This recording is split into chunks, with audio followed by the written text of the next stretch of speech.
मैं जब 14 ईयर्स की थी तो मेरा एक्सीडेंट हो गया था और बिकॉज ऑफ दैट एक्सीडेंट जो है मेरी स्पाइनल कॉर्ड डैमेज हो गई थी। इसमें मेरी कोई भी मूवमेंट नहीं है, ना मुझे कोई फीलिंग है, ना मुझे कोई स्टूल की फीलिंग होती है, ना यूरिन की फीलिंग है। और मुझे जब ये हुआ कि जी हाँ मेरा जो है एक्सीडेंट हो गया है और मैं जो हूँ अब इस टाइम जो है मोस्ट फेवरेट चाइल्ड बन चुकी होंगी अपनी पूरी फैमिली के लिए, तो मैंने एक दफ़ा, मुझे याद है कि मैंने हॉस्पिटल में शायद किसी खाने की बात पे मैंने ज़िद की थी कि अम्मी मैंने ये नहीं खाना, मुझे ये नहीं चाहिए, मुझे ये दे। तो मुझे थप्पड़ आया था। जब गाड़ी की शिफ्टिंग उन्होंने मुझे सिखाई ना, तो गाड़ी में जब मैं शिफ्ट होती थी तो मैं अक्सर औकात इतना गंदा गिरती थी कि मुझे 2 बंदे फिर खींच के निकालते थे। तो मैं अम्मी को कहती होती थी कि आप मेरी सौतेली माँ हैं। तो उन्होंने कहा बेटा तुम ना आज के बाद कभी चल नहीं सकती, और बिकॉज मैं सहारे के बगैर भी नहीं बैठ सकती, तो तुम सहारे के बगैर भी नहीं बैठ सकोगी। तो बस जब वो सुनना था तो मैं तो रोना शुरू हो गई और अम्मी और मामू भी वहाँ बैठे हुए रोना शुरू हो गए। तो इन्होंने मुझे ना कमरे से बाहर निकाल दिया। अंडर 18 ईयर वो बच्चा था। ओहो अच्छा। और वो कहीं गाड़ी को, वो अपनी वैन चला रहा था और उसने ओवरटेक करना चाहा, तो वो बेसिक जीटी रोड थी, आगे से ट्रक और सिंगल रोड थी। आगे से ट्रक आ रहा था, अगर तो वो ओवरटेक करता तो वो ट्रक के साथ जाके टकराता। उसने क्या किया कि उसने अपनी ओवरटेक, लाइक वो ज़ाहिर बात है उसने अपनी गाड़ी साइड से निकाल चुका हुआ था तो ओवरटेक के लिए, तो उसने फिर अपने आप को रोकने के लिए उसने हमारी गाड़ी को हिट कर दिया। हमारी गाड़ी जो थी वो जीटी रोड पे थी, वो वैसे ही स्पीड पे जा रही थी, 120 की आई थिंक सो शायद स्पीड पे जा रही थी। तो वो जो है जैसे ही उसको येलो वैन वाले ने हिट किया तो वो कलाबाजियाँ खाना शुरू हो। जब वो कलाबाजियाँ खाना शुरू होगी तो मैं जो थी बैक मिरर से, तो मैं उससे उड़ के जो है दूर जाके खेतों में गिरी। तो उन्होंने देखा, वो कहते हैं कि ऐसे था कि जैसे कोई दुपट्टा उड़ के दूर खेतों में गिरा है। कि जब इन्होंने जाके मुझे रेस्क्यू किया तो उस टाइम जो मुझे इन्होंने उठाया, हैंडलिंग जो थी मिस हैंडलिंग हो गई। आपको पता ही है कि जिस तरह जो कोई भी किसी के घर में अगर कोई डिसेबल बच्चा बाय बर्थ पैदा हो जाता है या किसी और वजह से डिसेबिलिटी का शिकार हो जाता है तो अक्सर सुनने में आता है कि जी उनके पेरेंट्स ने कोई गुनाह किए हैं। हाँ, ये बहुत दुखी करने वाली बात है यार इनके एक तो बेचारे पेरेंट्स पहले ही हाँ। दुख में है। तो मैं यही अर्थक्वेक के दिनों में मैं ये पर्सन विद डिसेबिलिटी को सिखाने जाती थी। मैं डॉक्टर्स का नाम नहीं बोलूँ, डॉक्टर का नाम लूँगी कि उन्होंने रिकमेंड कर दिया है जी, वो लिख दिया गया है पेपर्स में कि इसका जो है ना 3 बजे ऑपरेशन होगा। मेरी फैमिली में मेरे मामू के बहुत सारे दोस्त भी डॉक्टर्स थे, तो जब वो वाले डॉक्टर्स आए, उन्होंने जब आके सुबह मुझे विजिट किया, देखा, और जब जिन डॉक्टर्स ने मुझे रिकमेंड किया था ऑपरेशन है, उनको जब ये पता चला कि इसकी बैक पे डॉक्टर्स हैं काफ़ी, तो उन्होंने एकदम उस चीज़ से बैक ऑफ नहीं कर गए कि नहीं नहीं नहीं, experiment. Yes, oh my God. One of my cousin, उन्होंने मुझे ये कहा था जब वो आतिफ से मिली थी, तो उन्होंने मुझे ये कहा था कि फ़ीना कभी इससे लड़ाई मत करना और इसके पाँव धो धो के पीना कि जितना अच्छा और नफीस इंसान है। तो मैंने उन्हें ये कहा था, मैंने कहा था बाजी अगर मैं उनके पाँव धो धो के पीऊँगी और मैं बस उनकी हर बात पे से यस करूँगी तो फिर मियाँ बीवी का रिलेशन तो नॉर्मल बातें तो वो तो रहा ही नहीं। फिर तो बस ठीक है, मैं उनकी इज्जत और रिस्पेक्ट करूँगी, वो मेरी और रिस्पेक्ट करेंगे, और जो हमारा एक मियाँ बीवी का एक रिलेशन होता है, एक जो फ्रेंडशिप होती है, वो नहीं रहेगी फिर।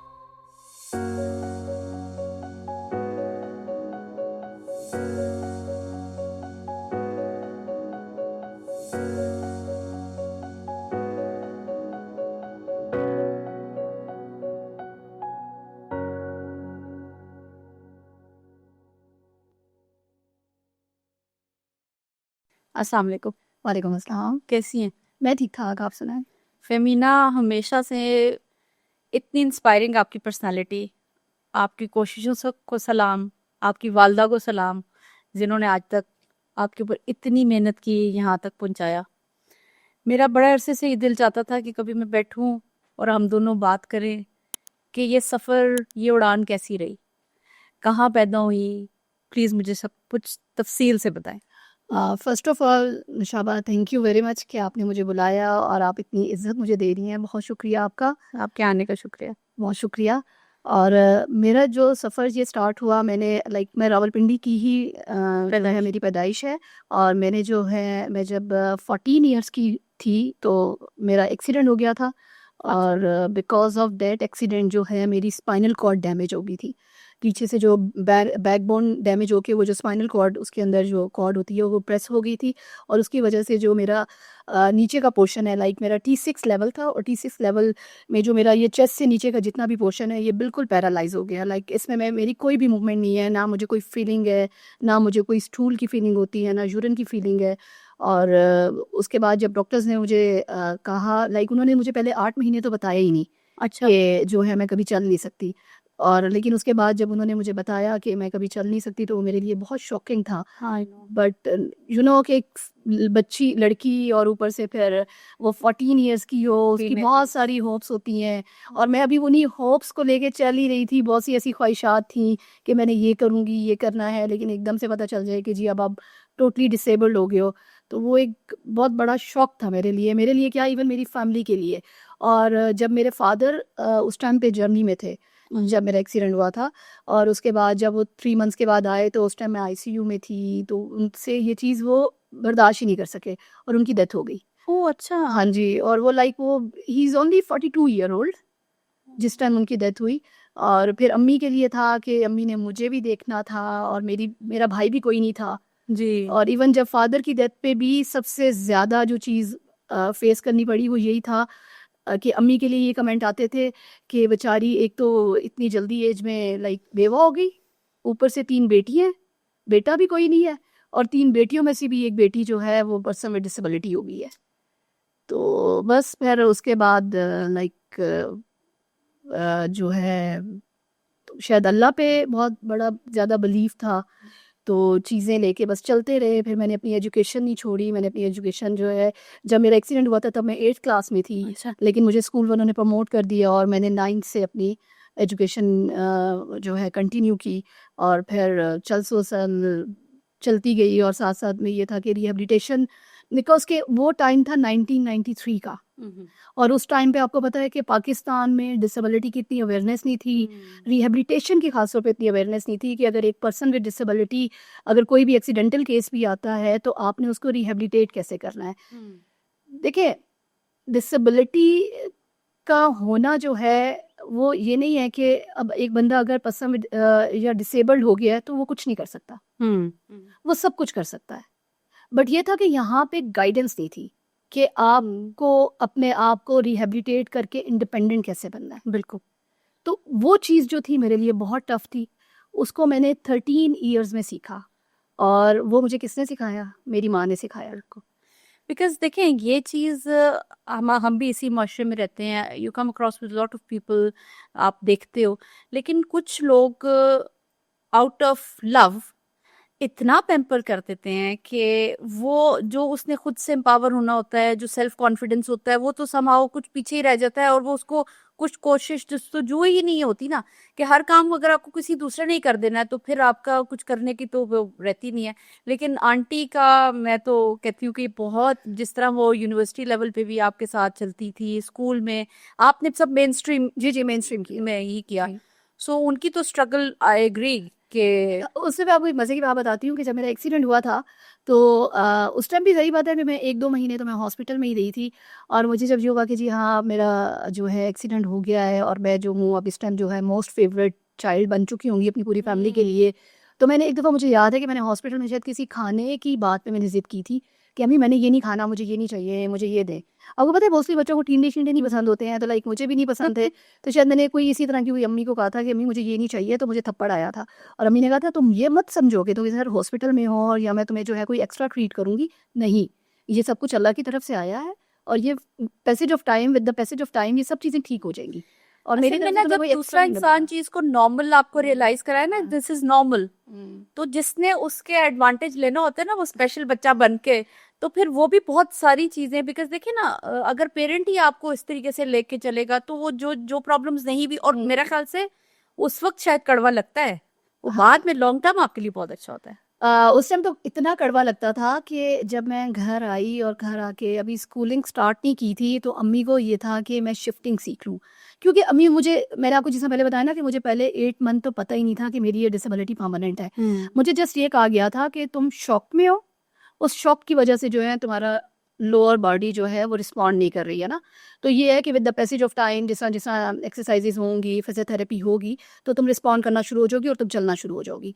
तो उससे मुझे फर्स्ट 8 मंथ तो नहीं पता था ना, लेकिन उसमें भी अम्मी मुझे ये कहती थी कि तुम सही पोस्चर से बैठो, तुमने खुद से बेड पे कैसे शिफ्ट होना है, तुमने कैसे लाइक तुमने अगर सुबह उठना है, तो तुम्हें अगर वॉशरूम जाना है तो तुम्हें कैसे जाना है, तो वो मुझे इस तरह की चीजें सिखाती थी। वो उनका ज्यादा रुझान स्किलफुल बनाने के लिए, हाँ एम्पावर जी, करने के जी। लिए था। उनको तो ये पिक्चर नजर आ रही थी ना। बिकॉज के जैसा मैंने आपको बताया ना कि अब्बू की भी डेथ हो गई, भाई भी कोई नहीं था, तो शायद अम्मी के माइंड में किसी टाइम पे ये था कि मैंने इसको इंडिपेंडेंट बनाना है। एग्जैक्टली। तो वो उस तरह मुझे लेके चल रही थी। और उसमें ये होता था कि जब गाड़ी की शिफ्टिंग उन्होंने मुझे सिखाई ना, तो गाड़ी में जब मैं शिफ्ट होती थी तो मैं अक्सर औकात इतना गंदा गिरती थी कि मुझे 2 बंदे फिर खींच के निकालते थे। बिकॉज कि मैं बाज़ औकात नहीं पता चल रहा होता था कि बिल्कुल गाड़ी के नीचे ही मेरी टांगें चली गई और मैं नहीं निकाल पा रही होती थी। बाज़ औकात अपर पोर्शन जो है मेरा इतना गंदा गिरता था, तो मैं अम्मी को कहती होती थी कि आप मेरी सौतेली माँ हैं।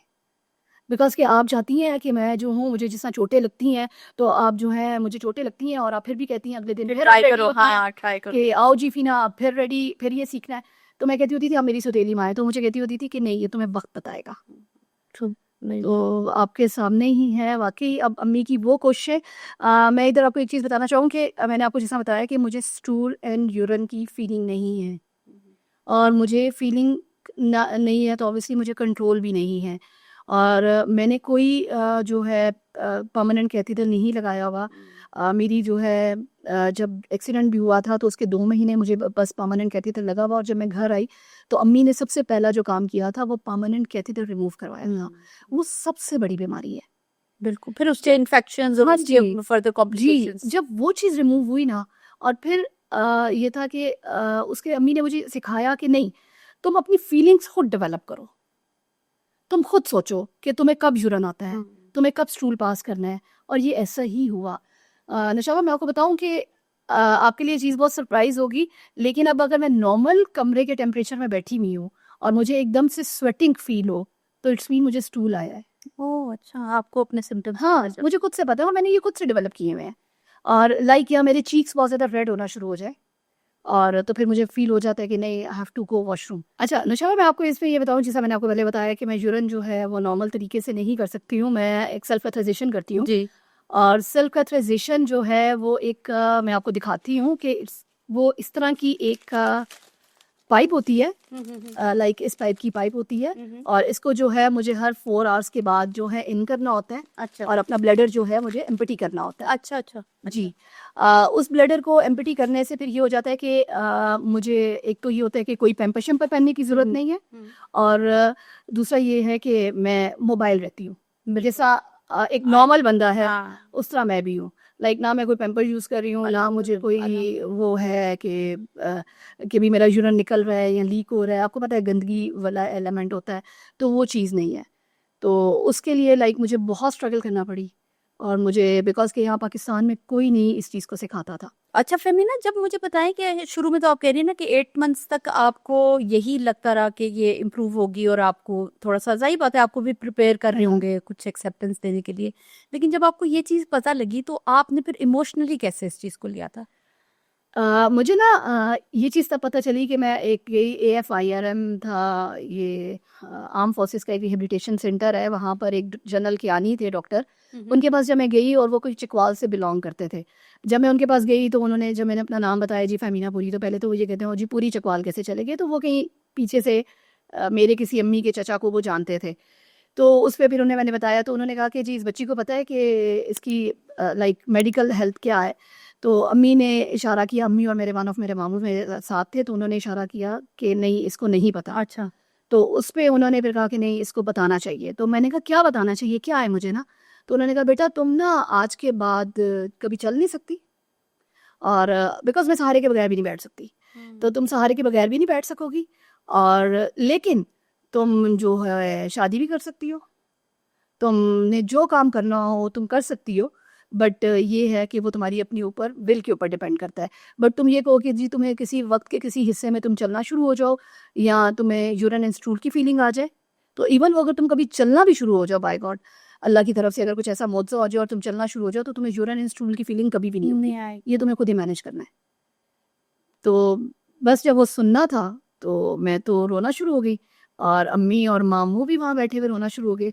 तो इन्होंने मुझे ना कमरे से बाहर निकाल दिया। जब इन्होंने मुझे कमरे से बाहर निकाल के, तो मैं बाहर आके ना इनके कार पार्किंग वाले एरिया में बैठ गई। तो वो बेसिक जो वो मैं हॉस्पिटल जिसमें गई थी, उधर वहाँ ही आर्मी मेडिकल कॉलेज था। तो वो लड़कियाँ निकल रही थी, और वो डॉक्टर्स जो वो स्टूडेंट थी वो निकल रही हैं, और वो सब मेरे पास आके रुक-रुक के पूछ रही हैं, "आपको क्या हुआ है? आप क्यों रो रही हैं? आपको क्या हुआ है? आप क्यों रो रही हैं? आप इतनी प्यारी हैं, आप क्यों रो रही हैं?" आई डोंट नो मैं अब प्यारी हूँ या नहीं हूँ, नहीं, बट आप बहुत प्यारी। उस टाइम मुझे उन्होंने कहा कि आप बहुत प्यारी हैं, आप क्यों रो रही हैं? फिर उस टाइम मुझे हुआ कि नहीं यार, प्यारी तो मैं हूँ, और जिंदगी इससे बहुत बड़ी है ना। ज़िंदगी वाक़ई बहुत बड़ी है। और फिर मुझे ये भी था कि मेरी अम्मी या मेरे मामू या मेरी फैमिली वाले मेरे साथ किस तरह स्ट्रगल कर रहे हैं। उन्हें तो वेरी फर्स्ट डे से ही पता था कि मैं नहीं चल सकती। समटाइम्स ना आप खुद हिम्मत नहीं करते, आप हम्म। दूसरे लोग हिम्मत दिलाते हैं। जो उनका आपके अंदर हौसला और हाँ। करेजिंग वो उनका बिहेवियर होता है ना, वो इंसान सोचता है मैंने अपने लिए नहीं करना, मैंने इनके लिए करना है। जी। जब आपकी माँ आपके अंदर इतना कुछ डालने के लिए तैयार खड़ी हुई है उस एज में, हाँ बीइंग जी। अ विडो, तो फिर आपको तो हिम्मत करनी थी ना। तो ऑब्वियसली फिर वो जब वो लोग कमरे से बाहर आए ना, उनको ये था कि मैं पता नहीं क्या कोई सैड सी वो बनी हुई होंगी, बट जैसे ही वो आए और वो गाड़ी में आके बैठे और उन्होंने मुझे देखा, तो उस टाइम मैं स्माइल कर रही थी। तो मैंने कहा अम्मी बस जितना रोना था रो लिया, अल्हम्दुलिल्लाह। बस अब रोना नहीं है, अब सीखना है कि आगे कैसे जाना है। फेमिना, रियलिटी को फेस करने की हिम्मत भी जो है ना जब इंसान में आ जाती है ना, तो इन अदर वर्ड्स इंसान बेल्ट कस के ना कहता है हाँ बस अब व्हाट्स नेक्स्ट। हाँ जी, ऐसे ही है। उसमें और इस चीज़ में मेरे पास सबसे बड़ा जो था ना, लाइक मेरा अल्लाह पे बहुत बिलीव था। मेरी फैमिली वालों का, मेरी अम्मा का भी बहुत बिलीव है, और शायद उन्होंने ही ये बिलीव अपने से मेरे अंदर भी ट्रांसफ़र किया कि मुझे था कि नहीं, अगर अल्लाह ताला ने ये किया है, क्योंकि एक्सीडेंट जब हुआ था ना, तो उस टाइम हम गाड़ी में 5 से 6 लोग थे और उसमें सिर्फ मेरे साथ ये हुआ। तो इट्स मीन कि इसमें कोई बेहतरी थी। वो क्या बेहतरी थी, वो उस टाइम नहीं पता थी, वो वक़्त के साथ पता चला। और मुझे जो लगता है वो ये है, बिकॉज़ कि मैंने बताया कि जैसा मैंने अपना सारा इंडिपेंडेंट लिविंग की ट्रेनिंग घर में ली, और मुझे 13 इयर्स लगे इस सब चीज़ को सीखने में, सेल्फ कैरेक्टराइजेशन को सीखने में, अपने बाउल को कैसे मैंने एम्प्टी करना है, मैंने सहारे के बगैर कैसे बैठना है, मैंने शिफ्टिंग कैसे करनी है। 13 इयर्स मुझे लगे, और जैसे ही मैं टोटली इंडिपेंडेंट हुई तो 2005 का अर्थक्वेक आ गया, और उसमें 700 प्लस फीमेल जो हैं वो स्पाइनल कॉर्ड इंजरी का लाइक उनको हुई थी, शिकार हुई थी, और वो सारी की सारी इधर इस्लामाबाद लाई गई थी। और फिर जब उनके साथ मैंने उनको ट्रेनिंग देना शुरू की और उनको इस तरफ लेके आई, और जब मुझे वो लोग दुआएं देती थी, तो फिर मुझे समझ आई कि शायद यही वजह थी कि अल्लाह ताला ने मुझे चूज़ किया। सही। या शायद मेरी फैमिली इस चीज़ को बहुत अच्छी बल्कि मैं तो ये सोच रही हूँ कि आंटी की जो स्ट्रगल थी कि नहीं आप सेल्फ इंडिपेंडेंट हो जाए, इंडिपेंडेंट हो जाए, वो सदका जारिया वो चलना शुरू हुआ ना। हाँ, नो डाउट। वो बस अम्मी को ये था कि एक आप देखें, पाकिस्तान में हम रह रहे हैं, पाकिस्तान बहुत अच्छा मुल्क है, हमारा हमारा मुल्क है, बट इधर बहुत से ऐसी चीज़ें ऐसी भी हैं, स्टिग्मास भी हैं, जैसा कि एक अगर फीमेल है और वो डिसेबिलिटी का शिकार है, तो उसकी शादी कभी भी नहीं होगी। आप यू नो बेटर, हल्के से किसी को कोई किसी की अल्लाह माफ़ करे कोई शक्ल भी थोड़ी सी प्यारी नहीं है, या कोई ये थोड़ी तो सी हम बहुत मोटी बड़ी है। बात कर रहे हैं, इतनी हाँ। खूबसूरत पढ़ी लिखी हाँ। अच्छे घरों में लोग फॉर नो रीजन रिजेक्शन हो जाती है, इंसान तो सोचता ही रहता है वही कि और क्या चाहिए था इन्हें। जी, तो बस उसका था, वो शायद मेरी अम्मी के भी माइंड में कहीं यही था कि नहीं, अब इसकी शादी नहीं होनी है, तो मैंने इसको टोटली इंडिपेंडेंट बनाना है। और इंसान हमेशा सोचता है कि मैं हमेशा यहाँ तो नहीं रहूंगा, मेरे बगैर अगर मैंने अपने हाँ, ऊपर डिपेंडेंट कर दिया तो मेरे बगैर ये क्या ये करेगी। क्या करेगी। और कुछ ये था कि मेरे भाई भी नहीं थे। और फिर अंकल की जैसे डेथ हुई, फिर इंसान और सोचता है कि अगर जिंदगी इतनी बेतबार है तो पता नहीं मैं आज हूँ कल नहीं कल हूँ, नहीं इसका क्या हूँ। होगा। जी, तो बस अम्मी के माइंड में शायद यही था। तो आपने बताया कि ये जो हादसा हुआ ये exactly what was the situation, अगर आप मुझे थोड़ा कम बताएं। उसमें ये था कि हम लोगों ने ना, आपको पता है कि हम इधर इधर रहते थे, रावलपिंडी में रहते थे, तो हम बच्चों ने कभी गाँव नहीं देखा था। अच्छा। तो हमारी एक फैमिली में शादी हुई, और वो चकवाल साइड के किसी, लाइक उनका जो वलीमा था वो चकवाल साइड पे किसी गांव पे था। एग्जैक्टली मेरी फूफो की बेटी की शादी थी। अच्छा। तो हम सब बहुत शौक से गए कि नहीं जी, हमने जाना है और हमने थोड़ी देर वलीमा अटेंड करना है, और देन फिर हमने जाके सारी गाँव गाँव की लाइफ गाँव की क्या लाइफ होती है। तो बस वो उस चक्कर में हम सब जो बड़े खुशी से एक्साइटेड, मेरे मामू लोग भी गए, कजन्स वगैरह सब हम गए, और वहाँ पे हम चकवाल जीटी रोड पे जब हम जा रहे थे, तो हम लोग अपनी बिल्कुल सही स्पीड पे जा रहे थे, लेकिन पीछे से आपको पता है उन दिनों में ना, ये 1993 की बात है, तो उस टाइम नवाज शरीफ ने कोई एक स्कीम चलाई थी येलो कैब, येलो वैन की। तो वो कहीं येलो वैन किसी कोई वो गांव के किसी बंदे ने कोई निकलवाई हुई थी, तो उस पे उन्होंने जो है वो कोई अंडर 18 ईयर वो बच्चा था, ओहो अच्छा। और वो कहीं गाड़ी को वो अपनी वैन चला रहा था और उसने ओवरटेक करना चाहा, तो वो बेसिक जीटी रोड थी, आगे से ट्रक और सिंगल रोड थी। आगे से ट्रक आ रहा था, अगर तो वो ओवरटेक करता तो वो ट्रक के साथ जाके टकराता। उसने क्या किया कि उसने अपनी ओवरटेक, लाइक वो ज़ाहिर बात है उसने अपनी गाड़ी साइड से निकाल चुका हुआ था, तो ओवरटेक के लिए तो उसने फिर अपने आप को रोकने के लिए उसने हमारी गाड़ी को हिट कर दिया। हमारी गाड़ी जो थी वो जीटी रोड पे थी, वो वैसे ही स्पीड पे जा रही थी, 120 की आई थिंक सो शायद स्पीड पे जा रही थी। तो वो जो है जैसे ही उसको येलो वैन वाले ने हिट किया तो वो कलाबाजियाँ खाना शुरू हो गई। ओह जब वो कलाबाजियाँ खाना शुरू होगी तो मैं जो थी बैक मिरर से, उस टाइम मैं 14 ईयर्स की थी, मे बी शायद मैं स्लैंग स्मार्ट थी, हाँ तो वो ये हुआ कि मैं बैक मिरर जैसे ही टूटा तो मैं उससे उड़ के जो है दूर जाके खेतों में गिरी। और जब मैं खेतों में गिरी और उस टाइम पता चला, जो पीछे एक और वैन वाले इनके लाइक जो मेरे बाकी कजन्स वगैरह जो थे वो दूसरी वैन में थे, तो उन्होंने देखा, वो कहते हैं कि ऐसे था कि जैसे कोई दुपट्टा उड़ के दूर खेतों में गिरा है वो उस उसी स्पीड से जी। और उस पे फिर जब ये हुआ कि जब इन्होंने जाके मुझे रेस्क्यू किया तो उस टाइम जो मुझे इन्होंने उठाया, हैंडलिंग जो थी मिस हैंडलिंग हो गई उस टाइम, बजाय इसके कि मुझे ये लोग स्ट्रेट रखते तो उन्हें ही पता था। हेयर्स द पॉइंट है जी। कि लर्निंग वाला, कि मैंने बहुत सारे बाहर के मुल्कों में देखा है कि हम्म। अगर खुदा न खास्ता किसी के साथ कोई एक्सीडेंट, कोई इंजरी हो जाए, तो आप 15 या 911 ever what ever help line को तो बुलाएं, लेकिन आपने खुद उसको हाथ नहीं हाथ लगाना, नहीं लगाना। क्योंकि वो फायदे की बजाय वो नुकसान, जैसे जल्जला में भी ये हुआ था, आई रिमेम्बर, ये जो F10 में था, वो कहते हैं कि जी। इतने मलबे के ऊपर इतनी आवाम खुद ही चढ़ गई थी कि उनका अपना इतना वजन था कि वो जिस बेचारे ने नहीं भी दबना था वो भी नीचे दब रहा था। वो कई दफा हेल्प करने वाले ही वो बेचारे यही ना चाहते हुए भी वो उस टाइम भी शायद वो जज्बा होता है ना कि नहीं यार अब इनको बचा लें या इनको पकड़ लें, तो शायद मेरे साथ भी यही था कि वो जैसे ही मेरे पप्पा ने शायद मुझे उठाया था, और जब उन्होंने मुझे उठाया तो मेरी जो नीज थी वो मेरे इस पोर्शन के साथ ऐसे अटैच हो गई।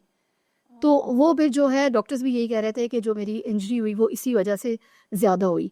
मे बी शायद इतनी इंजरी थी नहीं, लेकिन वो मिसहैंडलिंग मिस है। हैंडलिंग की वजह से वो ज़्यादा हो गई थी। तो बस फिर उसके बाद इन्होंने हमें जो है रिहेबिलिटेशन के लिए पहले चकवाल के किसी हॉस्पिटल में ले गए। उधर जब एक्सरे हुआ, उधर ये था कि मुझे ज़ाहिरी चोट कहीं नहीं थी, अच्छा मुझे ज़ाहिरी चोट कहीं नहीं आई थी और मैं होश में भी जल्दी आ गई थी। बट मैं बस यही कह रही थी कि मेरी टांगें नहीं हिल रही, मेरी टांगें नहीं हिल रही। बट मेरे जैसा मामू लोग थे, मामी थी, मेरी मामी के यहाँ पे इंजरी हुई, मेरे कज़न के सर पे इधर से खून निकल रहा, मेरी एक ताया की बेटी मेरे साथ थी, उसके वो पीछे पूरा कांच चला गया।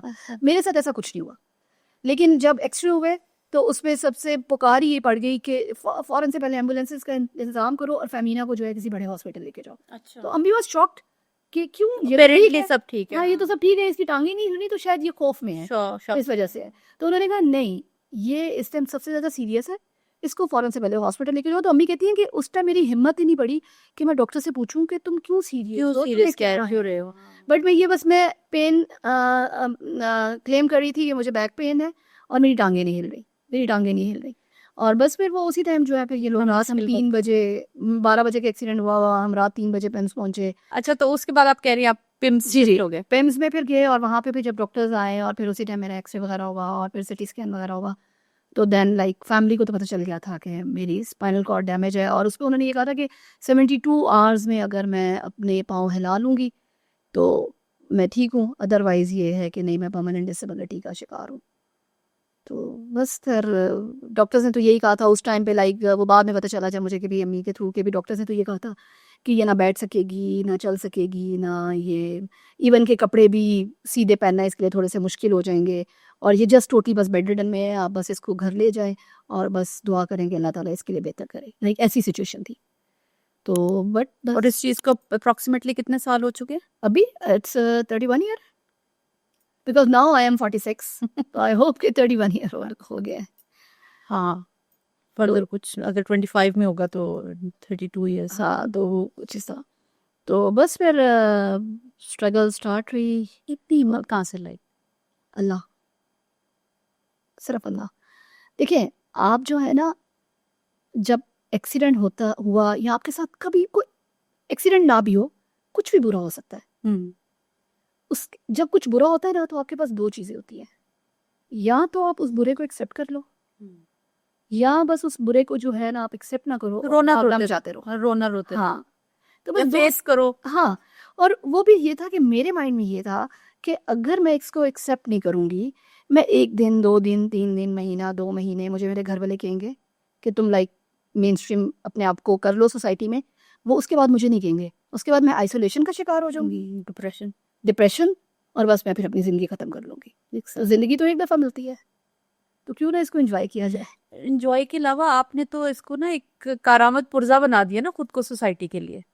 हाँ आप जितनी ट्रेनिंग्स करा रही हैं, जितनी चीज़ें आप वॉलंटियरली भी कर रही हैं, डेवलपमेंट सेक्टर में आपने इतना काम किया है, तो वो तो अगर आप उस फेज में चली जाती तो क्या होता फिर? वो तो कोई प्रोडक्टिव पार्ट तो ना होता शायद सोसाइटी का। वो जो कहते हैं ना कि एक बोझ बनने वाली स्टोरी थी, तो वो शायद फिर मैं बोझ ही बन जाती, बट अभी तो अम्मा के बेटा हूँ। अल्हम्दुलिल्लाह। तो बस अल्लाह ताला जो है हर चीज़, शायद मेरा बिलीफ फर्म था और मैं हर चीज़ को पॉजिटिवली सोचती हूँ, तो शायद इसीलिए सारी चीज़ें मेरे लिए आसान होती गई। मैं हमेशा अपने बच्चों को भी ये बात कहती हूँ कि कोई चीज़ जब आपके साथ हो रही होती है ना, उस वक्त आपको बहुत टफ लग रही होती है। अच्छा, किसको लगता है कि किसी को मुश्किल मुश्किल वक्त आए, बस इंसान कहता है खत्म हो, ये क्या है मेरे साथ क्यों हो रहा है? लेकिन ना उस नेगेटिविटी को हमेशा पॉजिटिविटी में बदलो कि आपके ऊपर मुश्किल वक्त आया ना, अपने आप को प्रूफ करवाओ कि मैं, अल्लाह ताला ने मेरे पर डाली है, मेरे अंदर वो कैपेबिलिटी थी तो अल्लाह ने मेरे को ये डाली दिया है और इसमें कोई ना कोई बेहतरी ज़रूर जरूर है। होगी। मैं अपने आसपास लोगों को देखती हूँ तो मैं हमेशा एक बात करती हूँ, इतनी नाशुक्री बातें करते हो ना, किसी दिन ना जाके एक हॉस्पिटल का चक्कर लगाओ, तुम लोगों को समझ आए। अल्लाह से वो कहा करो कि अल्लाह ताला कोई ऐसी ना डाले जो हमारे बस की ना हो। ये और आप पता है हमारे में एक बहुत बड़ी गंदी आदत है हम सब में, आप अक्सर ये होता है कि हम अपने लिए दुआ करते हैं ना, अल्लाह ताला अभी बारिश हो जाए कितना मज़ा आएगा, और जैसी बारिश होती है ना तो हम एकदम कह देते हैं ओहो, अल्लाह ताला से हम कुछ और ही मांग इसलिए लेते हाल हैं। में कुछ नहीं है ना। वही ना, तो फिर क्यों मांग लेते हैं? जो आपने मांगे वो अल्लाह ताला ने दे दिया है ना, दिया। शुक्र करो। और अल्लाह ताला ने अगर आपके साथ कुछ भी बुरा किया है या कुछ भी बुरा, वैसे वो कभी भी नहीं करता, बिकॉज के बीइंग अ मुस्लिम हमारा ये बहुत बड़ा बिलीव है कि अल्लाह ताला हमारे लिए बुरा कुछ भी नहीं करता। अगर कभी कभार कुछ होता भी है तो वो आजमाइश होती है। बिल्कुल। और लाइक अब ये भी जो मिथ्स बनती हैं, आपको पता ही है कि जिस तरह जो कोई भी किसी के घर में अगर कोई डिसेबल बच्चा बाय बर्थ पैदा हो जाता है या किसी और वजह से डिसेबिलिटी का शिकार हो जाता है, तो अक्सर सुनने में आता है कि जी इनके पेरेंट्स ने कोई गुनाह किए हैं। हाँ, ये बहुत दुखी करने वाली बात है। यार इनके एक तो बेचारे पेरेंट्स पहले ही हाँ, दुख में है कि उनका बच्चा या बच्ची जो है वो किसी मुश्किल में है या डिसेबिलिटी का शिकार है, ऊपर से उनके ऊपर एक और वो स्टिग्मा वो होता है कि जी नहीं, इन्हीं का ही गुनाह था जो बच्चा ऐसा हो हाँ, जो गया। उसके आगे आगे। और अच्छा फिर ये नहीं सोचते कि शायद ये अल्लाह ताला को कितने पसंद है कि अल्लाह ताला ने इनको आजमाइश में डाला है और अल्लाह ताला जन्नत में इनके आगे कितने जो है इनके दर्जात दर्जात बुलंद कर रहा कैसे है। होंगे। बिल्कुल तो बिल्कुल बस सही। वो सोचने का अंदाज है ना, आप जैसे भी सोचो। बिल्कुल। आप अपने इंस्टीट्यूशन के बारे में बता रही थी जहाँ से आपने मास्टर्स किया, I think Namal ji ji, Namal university से किया। माशाल्लाह मेरा पॉडकास्ट जब से शुरू हुआ है, आई थिंक आप थर्ड बंदा है। इतनी इंस्पायरिंग स्टोरीज नवल से आएंगी, आई वाज लाइक मैंने पहले सोचा नहीं था।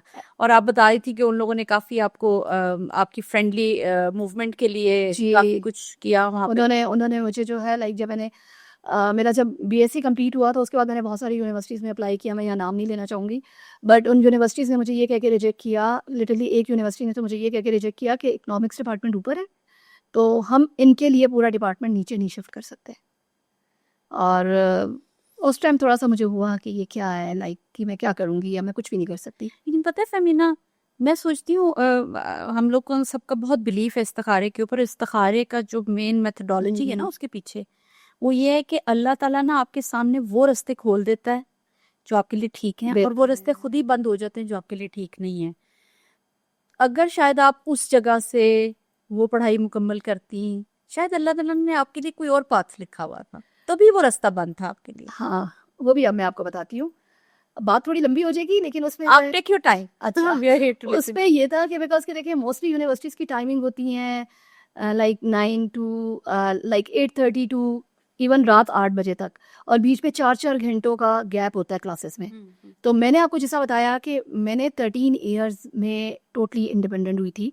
13 ईयर्स लगे थे मुझे अपना यूरिन एंड स्टूल को कंट्रोल करने के लिए। शुरू में स्कूल के दिनों में, स्कूल कॉलेज और इवन यूनिवर्सिटी के दिनों में मैं पैम्पर पहनती थी। पैम्पर भी नहीं पहनती थी, उस ज़माने में पैम्पर्स नहीं मिलते थे, और पैम्पर्स अगर कोई मिलते भी थे तो वो बहुत एक्सपेंसिव थे, तो I can't afford at that time. तो उस टाइम पे ये होता था कि मेरी अम्मी ने कोई वो ना पर्दे नहीं होते, वो घर के जो पर्दे होते हैं, पुराने पर्दे होते हैं, उनको उतार उतार के मेरे लिए नेपीज़ बनाई थी, और लाइक वो फिर वो मुझे नेपीज़ बांध के जो है मैं स्कूल कॉलेज जाती थी। और फिर मैं जब आती थी लाइक 5-6 घंटे के बाद जब वापस आती थी तो वो नेपीज़ में अक्सर खोलना तो वो यूरिन से भरी हुई होना, या कभी कभार स्टूल भी पास हुआ होता था। तब तक आप ट्रेन नहीं होती? नहीं, मैं ट्रेन नहीं थी। तो लेकिन क्योंकि मैं ट्रेन इसलिए वो मैंने आपको पहले ही बताया ना कि यहाँ पे तो रिहेबिलिटेशन सेंटर इतना कोई खास था नहीं, कि भी मुझे ट्रेनिंग एकदम तो से मिल उस जाती। वक्त और अब की कोई ऐसी जगह हैं जहाँ से ट्रेनिंग होती मैं आपको बताती हूँ। तो मैं आपको पहले वो वाली बात बता जी, दूँ, प्लीज। तो उसमें ये था कि मेरे लिए स्कूल, कॉलेज और इवन यूनिवर्सिटी में भी ये होता था कि मेरे लिए फिर मुझे नहीं, मैं पढ़ रही हूँ, मैं पेपर कर रही हूँ, मैं कुछ भी कर रही हूँ, स्टूल निकल रहा है या मुझे नहीं पता चल रहा होता था। बाज़ औक़ात मेरे कपड़े गंदे हो रहे होते थे और मुझे वो कपड़े गंदे नज़र आ जाते थे, बट ये होता था कि मैं कुछ कर नहीं यू सकती कांट थी। हेल्प आउट हाँ, मैं तो ब उसमें फिर ये हुआ कि जब नमल यूनिवर्सिटी में मेरा हुआ तो वहाँ पे इकोनॉमिक्स का पहला बैच था। अच्छा। और मैं पहला बैच था और मेरा जब वहाँ मैं एनरोल्ड हुई तो वहाँ पे सबसे ज़्यादा जो अच्छी बात थी वो ये था कि 8:30 पे क्लास स्टार्ट होती थी और 1:15 पे ख़त्म हो जाते था। और फिर बाद में सेकंड शिफ्ट होती थी, वो सेकंड शिफ्ट के लोगों के लिए होता था। तो मेरे लिए वो टाइमिंग बड़ी अच्छी थी। लाइक मुझे 8:30 तक यूनिवर्सिटी पहुँचना। विदाउट एनी गैप वन जी, स्ट्रेच में सब वन स्ट्रेच पे सब स्टार्ट होता था। फर्स्ट बैच था, लाडला बैच था और फर्स्ट बैच तो हमारे टीचर कहा करते थे ये ऐसा एजाज है जो आपसे कोई नहीं ले सकता। नहीं ले सकता।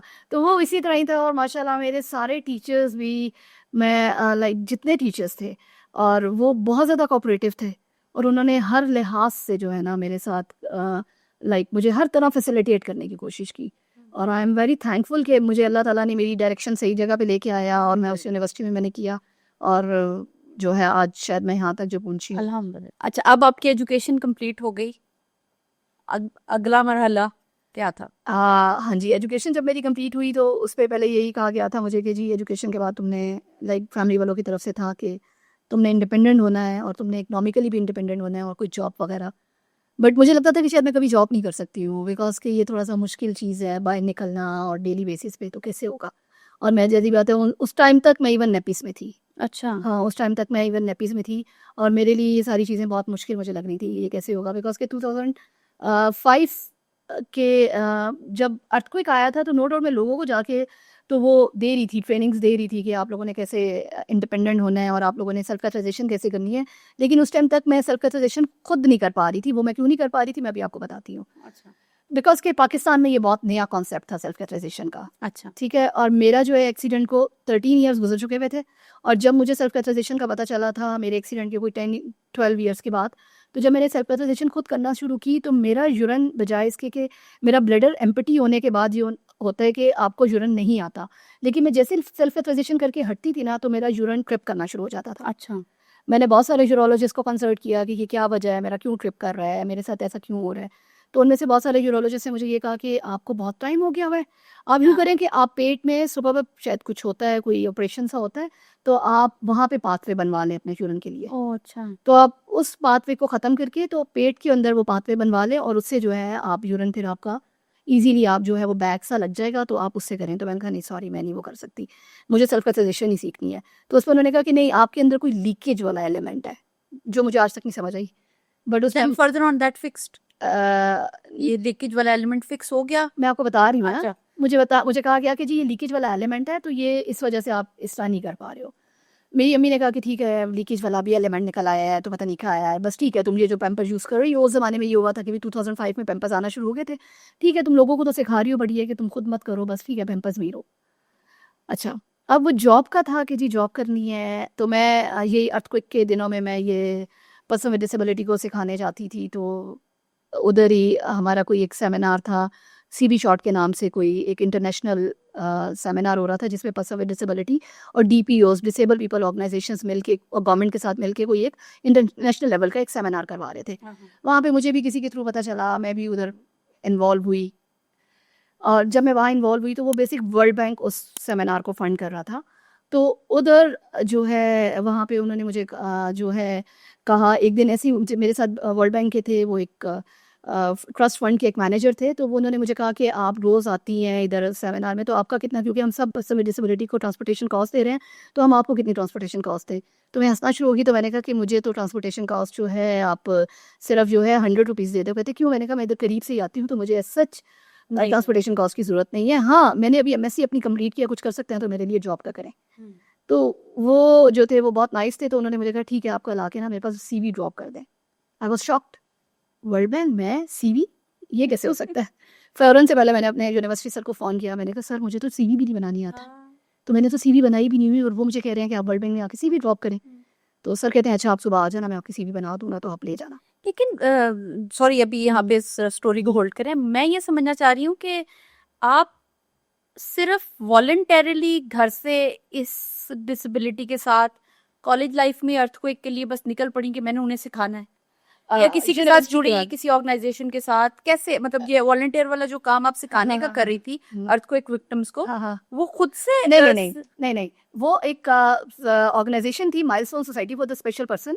वो लोग लाहौर से शिफ्ट हुए थे और उनके साथ मिलके मैं सीबी शॉर्ट। So how you came to contact with them, like उनके साथ कांटेक्ट कैसे हुआ कि आबिया अकरम एक जो थी मेरे साथ, मेरी यूनिवर्सिटी फेलो थी, और हम वो भी पर्सन विद डिसेबिलिटी के साथ हैं, वुमेन विद डिसेबिलिटी के साथ हैं, और वो बाय बर्थ हैं। तो वो जो थी वहाँ पे कोई आई थिंक सो शायद कोई इंग्लिश लिटरेचर में मास्टर्स कर रही थी, नवल में ही कर रही थी, और मैं इकोनॉमिक्स में कर रही थी, और हमने पूरे 2 साल एक दूसरे से इंटरेक्शन नहीं किया। वो मुझे देखती थी, मैं उसको देखती थी, बस इतना था। लेकिन जो लास्ट डे था तो उस पे उन्होंने मुझे फिर ये काबिया ने कहा कि मेरे भाई की एक ऑर्गेनाइजेशन है और हम इंटरनेशनल लेवल पे एक सेमिनार कर रहे हैं, तो उसमें अगर आप भी इन्वॉल्व हो जाओ तो ये होगा कि आपको भी बहुत कुछ सीखने को मिलेगा। अच्छा, तो step special talent exchange program उनके ऑर्गेनाइजेशन का नाम था, तो उसने मुझे वहाँ इनवाइट किया। तो वो पूरे 2 साल तो मैंने उससे कोई कांटेक्ट नहीं किया, बट मैं फिर उनके साथ लिंक हुई, उनके साथ लिंक होकर फिर milestone society for the special person Lahore से शफीकुर रहमान साहब की ऑर्गेनाइजेशन थी, वो लोग फिर इधर इस्लामाबाद आए हुए थे वो सेमिनार करवाने, तो बस इस तरह फिर लिंक बनते गए। लेकिन तब तक आप वॉलंटरली ट्रेनिंग्स ले रही हैं और बस जी ठीक, जी, तब तक वॉलंटरली काम कर रही थी, और फिर बस सीवी बन गई। हाँ सीवी बन गई। फिर सीवी बन गई तो फिर मैं अगले दिन मामू के साथ बैंक देने चली गई। अच्छा, जब मैं अगले दिन बैंक देने चली गई तो उससे मुझे कहा, जो वहाँ पे आतिफ रफीक थे ट्रस्ट फंड मैनेजर, तो उन्होंने मुझे कहा कि यहाँ पे तो बहुत सारे लोगों ने अप्लाई किया हुआ है पर्सन विद डिसेबिलिटी के साथ, तो पता नहीं फेमिना, देखते हैं, गॉड नोज बेटर, लेकिन एक प्लस पॉइंट है कि उसमें सिर्फ फीमेल एक आप ही हो, बाकी सारे कैंडिडेट जो है ना वो मेल हैं, तो देखते हैं क्या होता है। मैंने कहा ठीक है, मैं घर आ गई। और फिर जो है बस फिर ये अर्थक्वेक का उन दिनों में ज़ोरों शोर हुआ था, और उसमें बहुत ज़्यादा वो चल रहा था, रिहेबिलिटेशन का काम बहुत ज़्यादा हो रहा था। तो उस टाइम फिर एक दिन बस ऐसे ही मुझे वो बैंक से कॉल आ गई, और उन्होंने मुझे कहा कि हमने आपको अपॉइंट कर लिया, आप कल आएँ और आपके साथ हम कॉन्ट्रैक्ट साइन कर लेते हैं। अच्छा, जबरदस्त। तो आई वाज शॉक्ड कि मैं फेमिना पूरी, ये कैसे हो सकता है बैंक बैंक में, ये तो सोच नहीं सकते, बिकॉज क्या आपको पता है मेरी पूरी फैमिली बिजनेसमैन है, हाँ, कोई जॉब का कॉन्सेप्ट ही नहीं है, और उसमें फिर मेरा और इतने हाई लेवल की जॉब। बस फिर मेरे पर ये हुआ कि नहीं, अब अल्लाह मुझे एक जिंदगी का नया हाँ चैप्टर शुरू है। नया चैप्टर भी शुरू करवा रहा है, और वो मुझे रिवॉर्ड भी, लाइक जो मैंने स्ट्रगल इतनी ज़्यादा की, तो मुझे रिवॉर्ड मिल रहा है। जॉब मेरी बैंक पे हो गई। बैंक पे जब मेरी जॉब स्टार्ट हुई तो फिर अगेन वही मसला था, पैम्पर्स, और 9 to 5 जॉब थी। फिर एक दिन ऐसे ही मैं बैंक में बैठी, मैं काम कर रही थी, और मैं रोज़ ये सोचती थी कि अल्लाह ताला प्लीज़ कुछ ऐसा करें पैम्पर से जान छूटे, अल्लाह ताला कुछ ऐसा हो पैम्पर से जान छूटे, लेकिन समझ नहीं आ रही थी कि क्या होता। फिर उसमें फिर क्या हुआ कि एक बैंक में, यूएस वर्ल्ड बैंक में है, तो आपको पता है कि वाशिंगटन जो उसकी वो ब्रांच थी, तो वहाँ से जो है वो एक आई थी, शार्लेक उनका नाम था, वो पर्सन विद डिसेबिलिटी थी, इवन स्पाइनल कॉर्ड थी। अच्छा, तो वो आई, तो वो काम कर रही थी, काम करते करते एकदम व्हीलचेयर मेरे कैबिन में लेके आई, और मुझे कहती हैं कि फमीना वेयर इज़ द वॉशरूम ना। तो मैंने उनसे फिर बात की, मैंने कहा जी, तो कहती हैं मुझे वॉशरूम का बताओ, तो मैंने वॉशरूम जाना है। तो मैंने कहा आप क्या करती हैं? तो उसने कहा मैं सेल्फ प्रेजेंटेशन करती हूँ। तो मैंने कहा सेल्फ प्रेजेंटेशन मैं भी करना चाहती हूँ, बट मुझे तो वो कहते हैं लीकेज का मसला है, ये है वो है। तो वो बड़ा हंसी, वो उसने कहा कि नहीं नहीं नहीं, ऐसा कोई मसला नहीं है, ये एक डिट्रोपेन टैबलेट है, ये तुम डिट्रोपेन टैबलेट खाओ, तुम्हारी बेसिक मसल टोन खराब हुई हुई है, क्योंकि 13 ईयर से यूरिन तुम्हारे कंट्रोल में नहीं था, तो तुम्हारे ब्लडर की मसल टोन टोन नहीं है खराब ना है। ऐसा। हाँ, तो तुम ये टेबलेट होगी, तुम्हारी मसल टोन जो है, ब्लडर के स्ट्रॉन्ग होंगे मसल्स, और तुम्हारे यूरिन ब्लडर, ये इस टेबलेट की वजह से तुम्हारे ब्लडर में यूरिन रिटेन होना शुरू होगा, और जब रिटेन होना शुरू होगा तो तुम अपनी मर्जी से उसको बाहर निकाल सकोगी। बस वो दिन मेरी ईद का दिन था। फिर मैंने वो टेबलेट खाना शुरू की, और बस चल सो चल, और अल्लाह का शुक्र है अब तो कैथराइजेशन करते हुए भी इतना टाइम हो गया है कि सारी चीज़ें फिर, क्योंकि जब आप देखें एक नॉर्मल बंदे में और एक पर्सन विद डिसेबिलिटी में, जो सबसे ज़्यादा मुझे लगता है कि मेरे और किसी एक नॉर्मल बंदे में प्रॉब्लम थी, वो सिर्फ ये थी कि यूरिन एंड स्टूल का कंट्रोल ना होना।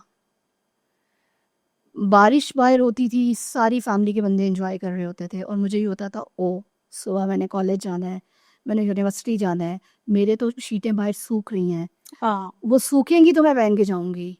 अगर ये बारिश 8 दिन रही तो मैं जब रोज़ शीटें इनके पहन के जाती हूँ, एक लिमिटेड चीज़ें थी ना मेरे पास, तो वो सूखेंगी तो मैं जाऊंगी एग्जैक्टली। अगले दिन, ये मैं क्या करूँगी। बस वही वाली बात है ना, कहते हैं ये जो बाहर का मौसम होता है ना, अगर अंदर का मौसम ठीक होता है ना, तो फिर बाहर का भी मौसम मौसम अच्छा लगता अच्छा लगता है, और मुझे बारिश के मौसम में बहुत डिप्रेशन होता था। जब तक मेरी शादी नहीं हुई या जब तक मैं नॉर्मल मेन स्ट्रीम नहीं हुई तब तक मुझे ये मेरे लिए बहुत डिप्रेसिंग था। और अब बारिश का ही मौसम सबसे ज़्यादा पसंद आ रहा होता है।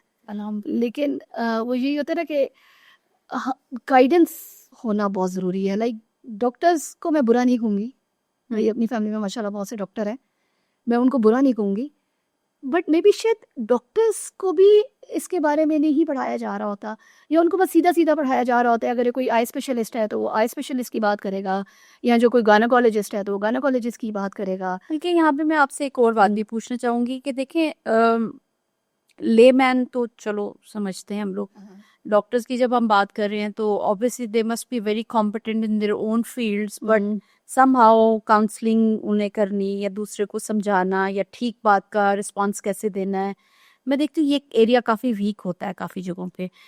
कुछ आम लोगों के भी रिस्पॉन्सेज ऐसे होते हैं कि आपको वो और ही थोड़ा और इमोशंस को बड़ा हिट कर देते हैं, फिर डॉक्टर्स की तरफ से। तो इस सारे दौरानिए में लोगों का, डॉक्टर्स का, जितनी जगह आपकी डीलिंग्स हुई, वो कैसा एक्सपीरियंस रहा?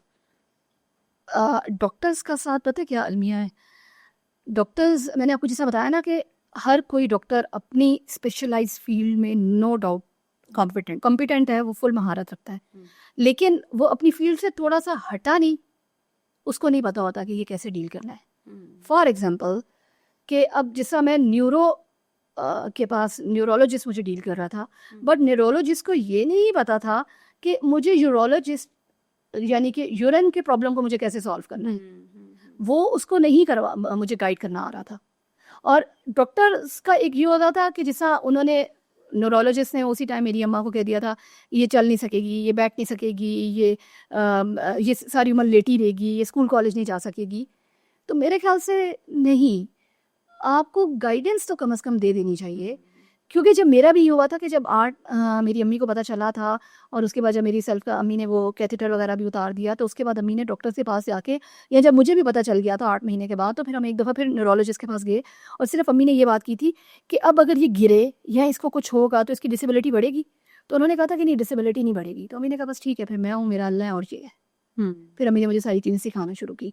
अगर वही पहले दिन से वो डॉक्टर गाइड कर देता कि नहीं, आप इसको ऐसे है कि जैसा ये पहले दिन का बच्चा है, आप इसको उंगली पकड़ के चलाओगे, सिखाओगे तो ये सब कुछ सीख लेगी।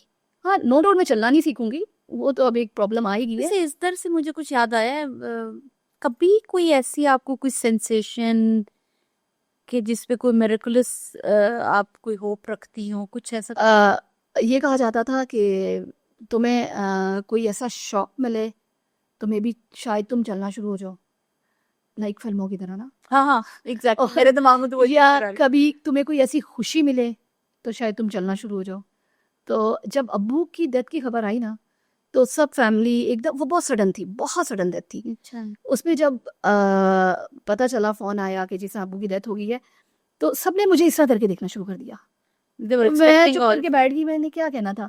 वो सब ये एक्सपेक्ट कर रहे थे कि कि शायद शायद, ये हाँ। शौक लगे तो ये चलना शुरू हो जाए। तो नहीं, ऐसा कुछ नहीं हुआ, बिकॉज के देखिए, मौज़ात होते हैं, नो डाउट मौज़ात होते हैं, लेकिन कुछ कुछ चीज़ें ऐसी हैं कि वो अब एक परमानेंट, जो मेरी स्पाइनल कॉर्ड है वो प्रेस हो चुकी हुई है, वो नहीं ठीक हो सकती।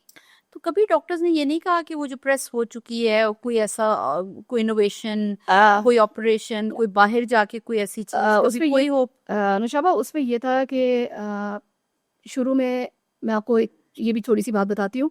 जब मेरा नया नया एक्सीडेंट हुआ, जो मैं पहले दिन पेम्स में गई, रात को डॉक्टर्स ने ये डायग्नोस कर दिया कि जी मैं स्पाइनल कॉर्ड हूँ, तो सुबह एकदम जी वार्ड में एक धूम मच गई कि ये फेमिना का ऑपरेशन है, फेमिना का ऑपरेशन है, सुबह ऑपरेशन है।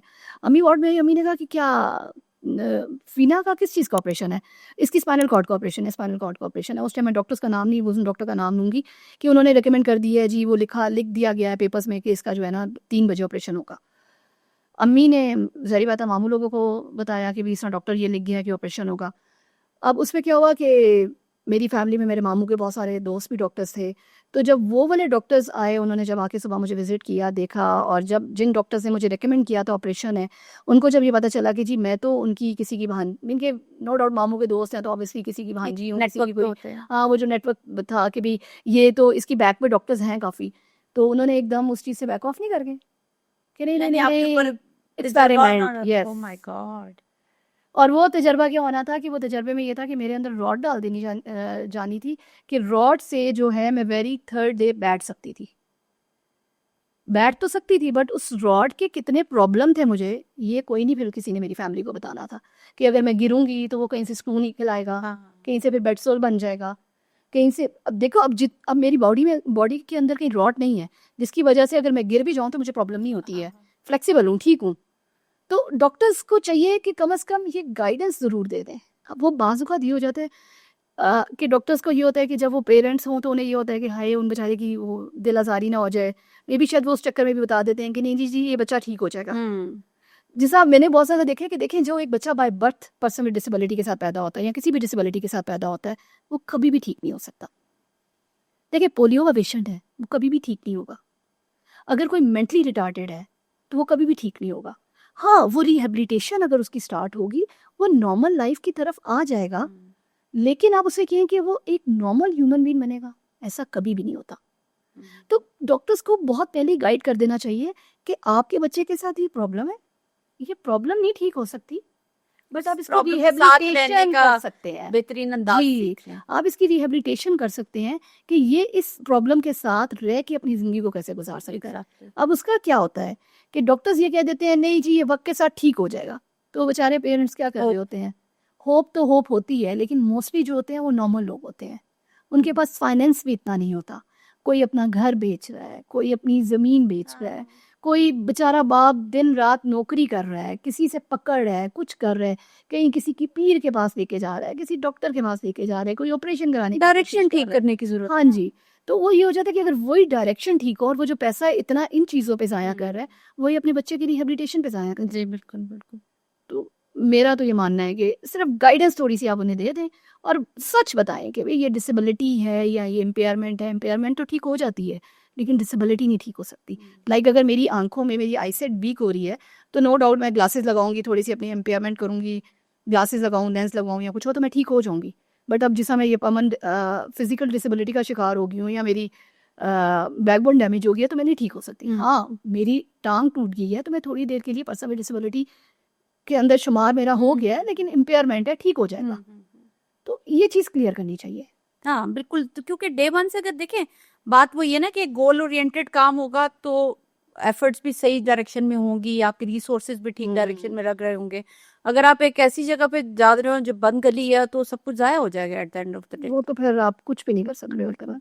अच्छा, तो ये एक्सीडेंट हो गया, जीने का अल्लाह ताला ने नया अंदाज सिखा दिया, तालीम हो गई, जॉब हो गई, इतनी बड़ी आपकी ख्वाब जो था वो अल्लाह ताला ने पूरा कर दिया, फिर आपको लगा बस इसी डगर पे यूं ही चलती रहूंगी?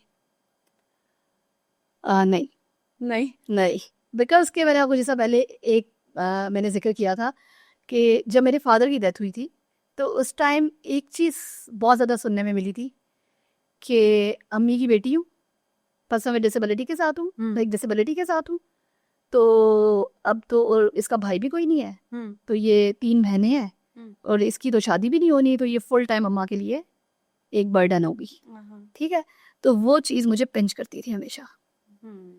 मुझे ये था कि मुझे इंडिपेंडेंट होना है, मुझे इकोनॉमिकली भी इंडिपेंडेंट होना है और मुझे शादी करनी है। अच्छा जी, और मुझे ये कोई गलत बात नहीं है, नहीं, बिकॉज के देखें ये एक हर बंदे की नीड भी है। नीट के अलावा अल्लाह ताला से तो मांगने की जी। उधर तो मैं कहती हूँ बेशर्मों की तरह मांग सकते हैं ना, तो मुझे फिर ये होता था कि नहीं अल्लाह ताला आपने मुझे इतना सब कुछ नवाजा है, मुझे शादी करनी है, मुझे लोगों को दिखाना है कि पर्सन विद डिसेबिलिटी या वुमेन विद डिसेबिलिटी शादी क्यों नहीं कर सकती और क्यों उसका क्यों राइट नहीं है कि वो एक अच्छी खुशगवार जिंदगी जिंदगी गुजार सके। लेकिन उसके लिए मैं एक छोटा सा यहाँ एक और मैसेज ये भी देना चाहूँगी, ये बताना चाहूँगी कि देखिए इसके लिए ये बहुत ज़रूरी है कि आपके अंदर विल होनी चाहिए कि आप ये कर सकते हो। हमारे यहाँ क्या है कि अगर कोई वुमेन विद डिसेबिलिटी है ना तो वो बेचारगी के एलिमेंट में ही रहती है, हमें उस बेचारगी के एलिमेंट से बाहर निकलना है, हमें खुद अपने लिए सोचना है, और जब आप अपने लिए खुद सोचते हो ना आप सब कुछ कर सकते हो। और जब मैंने भी ये डिसीजन लिया ना कि मुझे शादी करनी है तो मैं फिर हर एक्सपेक्ट से हर पहलू से मैं ये सोचती थी, क्या मैं के लाइक मैं अपने आप को खुद एनालाइज करती थी, फीना तू शादी कर सकती है कि नहीं कर सकती, फिना अच्छा हस्बैंड के साथ कैसे रहोगी, अच्छा कभी हस्बैंड के कपड़े प्रेस करने पड़ेंगे कर लोगी, घर की सफाई कर सकोगी, क्या कभी खाना बना सकोगी, अपने मेहमान आएंगे तो responsibilities। क्या डील कर सकोगी। तो ये सब चीज़ें मुझे सीखनी थी, ये सब चीज़ें मुझे करनी थी। तो ये सब चीज़ें मैं करने के काबिल होती तो मैं शादी कर सकती थी। आपने एक्सपेक्टेशन का बार अपने लिए भी इस हिसाब का हाय रखा, और मैंने ऐसे ही रखा जैसे एक नॉर्मल वुमन का होता है। बिल्कुल। बिकॉज नुशाबा, अगर मैं शादी कर लेती और मैं बस ये कहती कि बस मैं बेड पे लेटी हुई हूँ और मेरा मियाँ जो है चलो किसी एक कोई बेचारा एक अल्लाह का मारा हुआ किसी ने बेचारे ने मुझ पे तरस खा के शादी कर भी लेता मुझसे, तो वो कितने दिन चलती। एग्जैक्टली। हमारे यहाँ ये आप देखते हो ना कि अक्सर जो वुमेन विद डिसेबिलिटी की भी अगर कभी कोई शादी हो जाए या कभी किसी मर्द की भी हो जाए, तो वो क्या होता है कि वो सिंपैथी वाला एलिमेंट होता है। 6 महीने साल एक सिंपैथी का एलिमेंट होता है। अगले साल क्या होता है कि मियाँ डिसेबल है तो वो बीवी को कहेगा तो मेरे पे तरस खाती रहती हो, तो मुझ पे ये करती हाँ, रहती हो, वही लड़ाइयाँ तो। करती हैं, डाइवोर्स तक बात चली जाती है। और वुमेन विद डिसेबिलिटी की तो मेरे ख्याल से पहले 6 महीने में डाइवोर्स हो जाती है। क्यों डाइवोर्स हो जाती है? बिकॉज कि वो उन चीज़ों को पूरा नहीं कर सकती, उन जिम्मेदारियों को पूरा नहीं कर सकती साथ। और फिर मेरी अल्लाह ताला से ये भी दुआ थी कि अल्लाह ताला, अगर मैंने शादी करनी है तो एक नॉर्मल बंदे से करनी है। अगर मैं पर्सन विद डिसेबिलिटी हूँ तो मुझे अपना हस्बैंड जो है बिल्कुल नॉर्मल चाहिए, और ऐसा नॉर्मल चाहिए जो कि सब कुछ कर सके। और बस फिर अल्लाह ताला ने ये दुआ मेरी सुन ली। और लाइफ में नो डाउट आपको कहीं ना कहीं से जो होता है ना कि जब आप वुमेन विद डिसेबिलिटी के साथ हो तो बहुत सारे लोग जो होते हैं वो इस चीज़ का थोड़ा एज भी लेते हैं कि ये बेचारी ऐसी है। मुझे बहुत सारे यूनिवर्सिटी में क्या, कॉलेज में क्या, या कहीं और क्या, मुझे बहुत सारी फ़ोन कॉल्स भी आती थी, बहुत सारी ऐसे ऐसे मुझे ऑफर्स दी जाती थी कि जो मैं यहाँ एक्सप्लेन नहीं कर सकती हूँ, बट वो मैंने आज तक कभी किसी से शेयर भी नहीं की हुई। और एक वुमेन की अकेले ज़िंदगी गुजारना थोड़ा मुश्किल है। बिल्कुल। तो मुझे ये होता था कि नहीं, मुझे शादी करनी है और मुझे ये प्रोटेक्शन चाहिए। देखिए अल्लाह ताला ने अगर कहा है ना कि आदमी मर्द आपका कव्वाम है, तो वो है। नो डाउट आप उसके बगैर लाइफ गुजार लेते हो, लेकिन नहीं, आपके लिए आपका जो हस्बैंड है वो बहुत एक स्ट्रॉन्ग, बहुत एक, मैं तो कहती हूँ कि एग्जैक्टली वो हाँ माशरे के, हमारे खास तौर पे हाँ माशरे के अंदर या इवन बाहर भी मैं सोचती हूँ, अल्लाह ताला ने अगर कवाम का रिस्पॉन्सिबिलिटीज जो कही है, हाँ एक स्ट्रक्चर फैमिली का जो बता दी है, उसमें बहुत हिकमत है हाँ जी। और उसके साथ ही चलने में हर इंसान का फायदा है। जो खुद कवाम भी है हम्म, या जो उसकी बीवी है या उसके बच्चे हैं, वो एक फैमिली स्ट्रक्चर, उसकी खूबसूरती उसी उसी में ही स्ट्रक्चर है, में ही है। बिल्कुल सही कह रहे हो आप।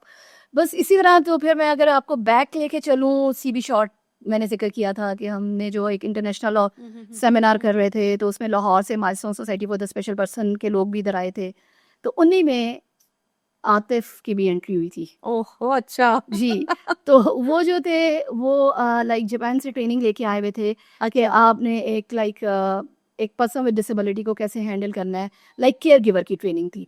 उसमें लाइक उनको ये सिखाया गया था कि स्वेयर से स्वेयर भी पर्सन विद डिसेबिलिटी होगा तो आपने उसको कैसे डील करना है। लाइक उनको उनकी क्लोथिंग कैसे है, उनको खिलाना कैसे है, उनकी वॉशिंग क्या है, उनको आपने कैसे लाइक अगर बाहर मूव करना है तो उनके साथ कैसे मूव करना है। तो वो फुल फ्लेज एक ट्रेनिंग लेके आए हुए थे।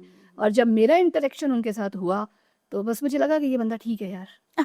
बिकॉज ये मुझे जो है हर जगह सही तरीके से लेके चल पड़ेगा। मुझे अगर कहीं बाहर भी जाना है या मुझे कहीं बाहर मूव होना है और मुझे कहीं पे भी जाना है तो लाइक मुझे लगता था कि मैं और ये बस ठीक है। तो बस फिर अल्लाह तो फिर ये चीज इनिशिएट कैसे हुई, लाइक? शुरू शुरू में तो मैं शायद उनको भाई कहती रही। पहले 3 महीने तो भाई कह के ऑब्जर्व ही करती रही कि भाई यार ये बंदा कैसा है या कैसे हो सकेगा। बट ये हुआ कि बस फिर मैंने और उन्होंने मिलके हमने अर्थक्वेक विक्टिम के साथ अच्छा। वो लाहौर से आए हुए थे और मैं इधर से थी, हमने काम किया। और वहाँ पे ये होता था कि बाय चांस पता नहीं क्यों वो ना जितनी भी हम पर्सन विद मैं वुमेन विद डिसेबिलिटी को जब मैं एम्पावर्ड करती थी तो मुझे वो यही दुआ देती थी कि अल्लाह करे तेरी आतिफ के साथ शादी हो जाए। अच्छा। बिकॉज हम दोनों साथ साथ होते थे शायद, हाँ। तो उनमें से कुछ लोगों को शायद मेरी आंखों से कुछ रंग नजर आ जाते थे जो मैं आतिफ के लिए मेरे लिए थे, तो वो अक्सर ये अच्छा, दुआ भी और करती आपकी थी। ये लाइकिंग डेवलप हो गई उनके लिए और उन्हें नहीं पता था? हाँ नहीं, उस टाइम तक उन्हें इतना नहीं पता था कि भाई अच्छा। ऐसा है कुछ। लेकिन फिर मे बी शायद उनकी भी डेवलप हो चुकी हो, मुझे नहीं पता था। फिर बस एक दिन इन्होंने जब मुझे कहा तो मैं थोड़ा सा डर गई जब इन्होंने व्हाट मुझे ही कहा सेड? कि डरते अब तो मैसेज। बड़े साल हो गए। लेकिन मेरा ख्याल से मैसेज किया था इन्होंने, मुझे कहा था कि मैं तुम्हें अगर मैं तुमसे शादी कर लूँ। अच्छा। तो मैंने उन्हें कहा था कि ये तो बहुत बड़ी चीज़ है, आप कर सकते हैं? तो उन्होंने कहा हाँ ये मैं कर सकता हूँ। तो मैंने कहा ठीक है, फिर मैं अपनी अम्मी से कल ही बात करूँगी, बिकॉज़ कि मेरी अम्मी ने तो मुझे कभी अलाउ नहीं किया कि मैं कोई ऐसा बॉयफ्रेंड बनाऊँ या कुछ ऐसा करूँ। तो मुझे अम्मा से बात करनी है, तो क्या आप मुझे इजाज़त सीधे दोगे? रास्ते की इजाजत ही है। तो उन्होंने आगे से मुझे सिंपली कहा कि हाँ, आप अपनी अम्मी से बात कर सकती हो, मैं नहीं पीछे हटूँगा। अच्छा। तो बस फिर मैंने अम्मी से बात की, मैंने बल्कि बल्कि छोटी बहन से बात की। तो मेरी छोटी बहन फिर इनसे मिली, तो उसने मुझे कहा कि फ़ीना ये राइट पर्सन है, बिकॉज़ कि नहीं, ये सब लेकिन कुछ कर सकता है। ये देखें, आपकी आपकी फैमिली में तो ये बहुत ही वेलकमिंग भी होगी बात, एक्सेप्टेंस भी बहुत ही अच्छे लेवल की होगी, बिकॉज एक इंसान को आप देख रहे हो कि बाहर से ट्रेनिंग लेके आया हुआ है, वॉलंटियर वर्क कर रहा है, लोगों के साथ बहुत अच्छा है, कौन नहीं चाहता कि उनका दामाद ऐसा हो। लेकिन उनकी फैमिली में उनकी तरफ वहाँ सब क्या चल रहा था? उनकी फैमिली में ये था कि 1.5 साल लगा उनके पेरेंट्स को मनाने के लिए, आतिफ को ना, अपनी अम्मी को मनाने में, बिकॉज उनके फादर तो बाहर थे। हम्म। आतिफ लोग 4 भाई थे, और उनकी अम्मी को मनाने में उनको 1.5 साल लगा कि जी मैंने एक person with disability, women with disability के साथ शादी करनी है, क्योंकि आतिफ अपने घर के बड़े थे। जी, ऑब्वियसली उनकी अम्मी की भी बहुत सी ख्वाहिशात होंगी एग्जैक्टली। कि भाई मेरी बहू ऐसी हो या मेरी बहू वैसी हो, बट आतिफ स्टिल थे कि नहीं, मुझे इसी से शादी करनी है। फिर खैर आफ्टर मेरा ख्याल से साल के बाद अम्मी आई थी, जब इन्होंने मना लिया, फिर अम्मी देखने आई, अम्मी मुझसे मिल के गई, लाहौर से आई, मेरी फैमिली से मिल के गई। और फिर तब तक मैंने अपनी पूरी फैमिली को नहीं बताया वहाँ, सिर्फ अम्मी को पता था या मेरी बहनों को पता था, और किसी को नहीं पता था। जब आतिफ की अम्मी आके मिल के चली गई, तो फिर अम्मी ने डिस्क्लोज़ किया कि भाई इस तरह फ़ीना का कहीं इंटरेस्ट है और वो इससे शादी करना चाह रहे हैं। तो आपने जो कहा ना कि मेरी फैमिली बहुत ज़्यादा वेलकमिंग थी, तो नहीं, मेरी फैमिली ने भी बहुत ज़्यादा रेजिस्टेंस शो की। वो इस तरह रेजिस्टेंस शो की कि उनको ये था कि ये शादी होगी, और राइट आफ्टर वही 6 मंथ 3 मंथ। फियर्स थे ना बहुत हाँ, सारे, तो जो वो कि शायद लॉजिकल भी थे। अकॉर्डिंग टू दैट सिचुएशन कोई भी जी, होता तो डरता था। डरता कि भी ये अब शादी करके छोड़ देगा, फिर जब छोड़ देगा तो उसके ऊपर एक और इसको वो एक लाइक धचका मिल जाएगा या कुछ ऐसी चीज़ हो जाएगी। तो उस पे बट वन ऑफ माय मामू ने कहा कि ठीक है, शादी हो जाएगी, वो 3 महीने के बाद या 6 महीने के बाद छोड़ भी देगा तो कोई बात नहीं, ये इन दोनों की अंडरस्टैंडिंग है ना, तो नो वरीज, हम ये स्टेप ले लेते हैं। और बस फिर ये हुआ कि शादी हो गई। और उस पे जो है आतिफ की अम्मी, यानी जो मेरी मदर इन लॉ थी, उनका बहुत पॉजिटिव रोल था। मुझे वेरी नेक्स्ट डे वलीमे के दिन सुबह उन्होंने मुझे ये उठ के कहा कि जो भी हमारे लाइक मेरे तुम्हारे साथ क्लैशेस थे या मैं नहीं मान रही थी, वो पहले थे, अब तो मेरी बड़ी बेटी हो और मैं तुम्हारी माँ हूँ। और वो उनकी 2018 में डेथ हुई। अल्लाह ताला उन्हें जन्नतुल फरदौस में जगह दे। लेकिन वो बहुत बड़े दिल की औरत थी, बिल्कुल, नो डाउट। और उन्होंने जिस तरीके से मुझे एक्सेप्ट किया और मुझे अपनी फैमिली में एक्सेप्ट करवाया, और मैं इनकी फैमिली में सबसे बड़ी बहू हूँ, अच्छा। इनके ननिहाल में सबसे बड़ी बहू हूँ, और इन्होंने मुझे वो रिस्पेक्ट दी। और वो खाली सिर्फ आतिफ की फैमिली ने नहीं दी या आतिफ के भाइयों ने नहीं दी, आतिफ के मामू ने दी, आतिफ की फैमिली, मीन कि आतिफ की फैमिली के एक एक बच्चे ने, एक एक बंदे ने मुझे वो रिस्पेक्ट दी है। बिल्कुल, बहुत बड़ी बात है ये। और अभी माशाल्लाह मेरी शादी को 18 ईयर्स हो गए हैं। माशाल्लाह। और माशाल्लाह फिर उसमें ये था, एक और था कि जी मुझे शुरू में कहा गया था कि मे बी शायद शादी होगी तो मैं कंसीव नहीं कर सकूंगी। अच्छा, ये और आपको शादी से पहले कहा क्या? हाँ, मुझे शादी से पहले मैंने किसी और ये बात आते हुए पता थी? हाँ, मैंने आतिफ को भी सारी बातें बता दी थी और आतिफ को भी पता थी, लेकिन आतिफ ने कहा था कि नहीं, अगर अल्लाह ने चाहा तो ये सब कुछ हो जाएगा, हम नॉर्मल ज़िंदगी गुजारेंगे। तो बस फिर मुझे मेरे मेरे माइंड में एक फियर ज़रूर ये था कि मैं भी शायद सारी बात कंसीव है, नहीं अब कर जब सकूंगी। डॉक्टर्स ने एक बात कह दी, अब बैक ऑफ हाँ। माइंड तो और सबसे बड़ी बात है, मैंने आपको जैसा पहले भी बताया है कि जी। मुझे नीचे से मुझे कोई फीलिंग नहीं थी, मुझे किसी किस्म की कोई फीलिंग नहीं है। तो मुझे भी था कि मे बी शायद मैं ये रिलेशनशिप या ये इस तरह इतना स्ट्रांग नहीं मेरा रहेगा, या मैं नहीं कंसीव कर सकूंगी। लेकिन मेरे ख्याल से मेरा राइट आफ्टर अप्रैल में, मेरी 15 अप्रैल 2007 में मेरी शादी हुई थी, 4 मार्च 2008 में मेरी बेटी पैदा हुई थी, माशाल्लाह, माशाल्लाह, और वो बिल्कुल नॉर्मल थी। अल्हम्दुलिल्लाह। और बस उसमें भी बहुत सारे इश्यूज आए, बहुत, तब मेरी नई नई जॉब भी स्टार्ट हुई हुई थी, और डॉक्टर्स को भी समझ नहीं आ रहा था, बिकॉज कि मुझे बेबी मूवमेंट का बिल्कुल नहीं पता था, बेबी मूवमेंट कैसी होती है, क्या होता है। मैं अक्सर शिफ्ट होते हुए भी गिर जाती थी। सेल्फ कैथराइजेशन के लिए वो जो डिट्रोपेन मैंने एक बार मेंशन किया था कि मैं यूरिन रिटेनिंग के लिए टैबलेट खाती हूँ, वो टैबलेट मुझे छोड़नी पड़ी। अच्छा, तो 9 मंथ की प्रेगनेंसी जो है मेरी, टोटली मेरी पैम्पर्स पे गुजरी, अच्छा। और उस पे आतिफ एक टांग पे खड़े रहे, नो डाउट। उनको मैंने सही फिर उन्होंने मुझे लाइक बहुत केयर मेरी की, और एक टांग पे खड़े रहे, और उसमें मेरी मेरी फैमिली वाले तो नो डाउट वो तो पहले दिन से ही मेरे साथ थे। और बस उन सब की फिर ख्वाहिश से, अल्लाह का शुक्र है, फिर आज़ीन पैदा हो गई, माशाल्लाह। तो अल्लाह का लाख दफ़ा शुक्र है। तो आपका आपस का रिलेशनशिप ओवर 2 18 इयर्स किस तरह का रहा? शादी के तीसरे दिन ही पहली लड़ाई हो गई थी। वो तो बहुत हेल्दी बात है। उसमें ये था कि मुझे याद है कि जब हम इस्लामाबाद शिफ्ट हुए तो यानी मुझे लगा नॉर्मल है। हाँ, जब हम इस्लामाबाद शिफ्ट हुए तो शादी की जब तीसरे दिन लड़ाई हुई तो अम्मी ने मुझे कहती है, ये कौन सी लव मैरिज है? इस लव मैरिज से तो बेहतर था शादी ही ना होती। कि फिर क्या मतलब, तो तीसरे दिन ही लड़ना शुरू हो गए हो। वन ऑफ माय कज़न, उन्होंने मुझे ये कहा था जब वो आतिफ से मिली थी, तो उन्होंने मुझे ये कहा था कि फ़ीना कभी इससे लड़ाई मत करना और इसके पाँव धो धो के पीना, कि ये जितना अच्छा और नफीस इंसान है। तो मैंने उन्हें ये कहा था, मैंने कहा था बाजी, अगर मैं उनके पाँव धो धो के पीऊँगी और मैं बस उनकी हर बात पे से यस करूँगी, तो फिर मियाँ बीवी का रिलेशन तो नॉर्मल बातें तो वो तो रहा ही नहीं। फिर तो बस ठीक है, मैं उनकी इज्जत और रिस्पेक्ट करूँगी, वो मेरी और रिस्पेक्ट करेंगे। और जो हमारा एक मियाँ बीवी का एक रिलेशन होता है, एक जो फ्रेंडशिप होती है, वो नहीं रहेगी फिर। और अब मेरी शादी को माशाल्लाह 18 ईयर्स हो गए हैं। हर 10 मिनट के बाद लड़ाई है, हर 5 मिनट के बाद दोस्ती है। वेरी गुड, अल्हम्दुलिल्लाह। सब नॉर्मल जा रहा है। हाँ, सब नॉर्मल है अल्हम्दुलिल्लाह। अच्छा फ़ीना, मेरा जैसे आपको पहले जब मैंने आपको इनवाइट किया तो मैंने थोड़ा-सा आपको अपना सारा motive behind all these efforts and podcast बताया। आप प्लीज़, जो बेहतरीन, मुझे पता है आप ऑलरेडी इतना फरिश्ता सिफ्त इंसान हैं, Yes. इतनी मेहनत कर रही हैं अपनी ज़िंदगी के लिए भी, और जितने लोगों को आपने ये सब स्किल्स सिखाई, उनको रिहैब के लिए जितना कुछ सिखाया, अल्लाह ताला आपको उसकी जज़ा दे। But I would like you to invite other people, अगर आपसे जो कुछ लोग सीखना चाहें, बिकॉज़ ये आपको भी पता है कि पाकिस्तान में एक तो वैसे ही बहुत हम लोग पीछे हैं, प्लस इस तरह के मौके समटाइम्स लोग इतनी रिमोट जगहों पे होते हैं, तो आप किसी के लिए भी कुछ भी कर सकती हो, तो मेरे लिए मुझे बहुत खुशी होगी कि मेरे तवसत से लोगों तक आपकी आवाज़ जाए। नौशाबा, मैं इसमें यही कर सकती हूँ कि मैं आपके तवसत से, इवन कि आपका जब ये ब्रॉडकास्ट होगा और लाइक इंशाल्लाह पता नहीं कौन कौन लोग देखेंगे, और उसमें भी ये होगा कि वही वाली बात है कि जो देहातों में रह रहे होते हैं, अक्सर औकात ये सब चीज़ें उन तक भी पहुँच जाती हैं। जी, बिल्कुल। तो ये अगर मैं किसी के लिए कुछ कर सकती हूँ, तो मैं यही है कि मैं अपना नंबर, बजाय इसके कि मैं ईमेल शेयर करूँ, बिकॉज़ कि ये सारे वो लोग होते हैं, मोस्टली ये वो लोग होते हैं जो कि इतने ज़्यादा पढ़े लिखे नहीं होते और वो मुश्किल में भी होते हैं। जी। तो मैं अपना फ़ोन नंबर आपसे जो है मैं शेयर कर देती हूँ, और कोई भी अगर कोई भी जो है जिसका अगर कोई भी ऐसा मसला है, वो डिसेबिलिटी का शिकार है, ख़ास तौर पे वो स्पाइनल कॉर्ड इंजरी का शिकार हैं, तो वो मुझे डायरेक्ट कॉल कर सकते हैं, चाहे वो मेल है, चाहे वो फीमेल है, चाहे वो कोई बच्चे के साथ है, तो मैं होपफुली उन्हें बहुत अच्छे तरीके से गाइड कर दूँगी। और मैं अभी भी गाइड करती हूँ, इवन बहुत सारे हॉस्पिटल्स में मेरा नंबर है, कहीं पे कोई भी जो है, इवन बड़े वेल नोन जो हॉस्पिटल्स में मेरा नंबर है, और कहीं पे भी कोई भी एक्सीडेंटल केस आता है, चाहे वो मेल है या चाहे वो फीमेल है, वो फ़ौरन से पहले मुझे बुलाते हैं और मैं उनको मोटिवेट करती हूँ। इसमें मैं आपको एक मज़े की बात बताती हूँ। एक हस्बैंड एंड वाइफ थे, और वो जो उनको कहीं थे, डॉक्टर फैसल नाम था उनका, फैसल भाई। अब उनकी डेथ होगी, अल्लाह ताला उन्हें जन्नतुल फिरदौस में जगह दे। तो उनको एक गलत इंजेक्शन लग गया था।